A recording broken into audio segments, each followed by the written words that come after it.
दिवाली इसलिए मनाई जाती है क्योंकि इसी दिन भगवान राम रावण का अंत कर अयोध्या लौटे थे। तो फिर इस दिन माता लक्ष्मी की पूजा क्यों होती है? दूसरा सवाल, माता लक्ष्मी के पति भगवान विष्णु हैं, तो फिर दिवाली पर उनके साथ गणेश जी की पूजा क्यों होती है? ये कुछ ऐसे सवाल है जिनका जवाब बहुत ही कम लोगों को पता होगा।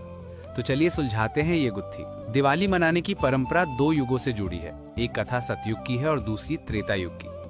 कहते हैं सतयुग में दिवाली के ही दिन समुद्र मंथन से माता लक्ष्मी प्रकट हुई थी, जिससे धरती पर श्री का आगमन हुआ था। देवताओं को उनकी शक्तियां वापस मिली थी, सारे संसार में खुशहाली आई थी। इसलिए दिवाली के दिन हम माता लक्ष्मी का पूजन करते हैं। और त्रेता युग में इसी दिन भगवान श्री राम 14 साल का वनवास पूरा कर अयोध्या वापस आए थे, और तब अयोध्या वासियों ने उनके स्वागत में घर घर में दिए जलाए थे। और तब से ये रीत है कि जब भी दिवाली आती है तो हम सब अपने अपने घरों में दिए जलाते हैं। अब आते हैं दूसरे सवाल पर कि दिवाली पर लक्ष्मी माता के साथ श्री गणेश जी की पूजा क्यों की जाती है। इसके पीछे एक पौराणिक कथा है। कहते हैं कि जब समुद्र मंथन के बाद लक्ष्मी माता प्रकट हुई तो उनका विवाह नारायण के साथ हुआ था, और तब नारायण ने ही माता लक्ष्मी को एक वरदान दिया था कि लक्ष्मी धन की देवी होंगी और सारे संसार का कल्याण करेंगी। भगवान विष्णु ने तभी माता लक्ष्मी की मदद के लिए कुबेर भगवान को लगाया था, और तब से कुबेर भगवान माता लक्ष्मी के कहने पर संसार के प्राणियों को धन देते थे। पर ऐसा कहा जाता है कि कुबेर भगवान बड़े कंजूस थे, आसानी से धन अपने खजाने से किसी को देते नहीं थे। माता लक्ष्मी के सामने ये समस्या थी, जिसके समाधान के लिए वो भगवान विष्णु के पास मदद मांगने गई थी।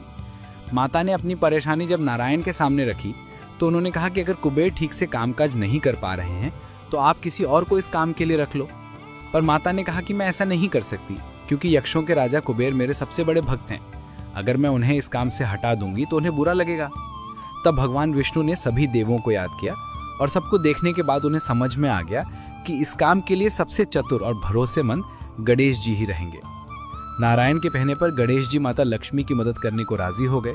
वो सीधे कुबेर भगवान और माता लक्ष्मी के सामने प्रकट हुए। उन्होंने कुबेर जी के सामने ही माता से एक वरदान मांगा। गणेश जी ने कहा कि माता, आज से मैं जिसकी भी मदद करने के लिए आपसे कहूंगा आप मना नहीं करेंगी। माता ने वरदान दे दिया, और इस तरह भगवान गणेश कुबेर जी के खजाने के द्वारपाल बन गए। अब जब भी गणेश जी माता लक्ष्मी से किसी जरूरतमंद की मदद करने और धन देने के लिए कहते, कुबेर जी को उनकी बात माननी पड़ती। गणेश जी की इस चालाकी से माता लक्ष्मी बड़ी खुश हुई, और माता ने तब प्रसन्न होकर गणेश जी को वरदान दिया और कहा कि आज से जब भी भगवान विष्णु मेरे साथ नहीं होंगे तब तुम मेरे साथ रहोगे, और आज से तुम मेरे बेटे हो। अब मेरे साथ आपकी पूजा भी होगी। भगवान विष्णु हर साल आषाढ़ महीने की शुक्ल पक्ष की देवशयनी एकादशी से लेकर कार्तिक महीने की शुक्ल पक्ष की देव उठनी एकादशी तक 4 महीने के लिए योग निद्रा में चले जाते हैं। इस अवधि को चातुर्मास कहा जाता है।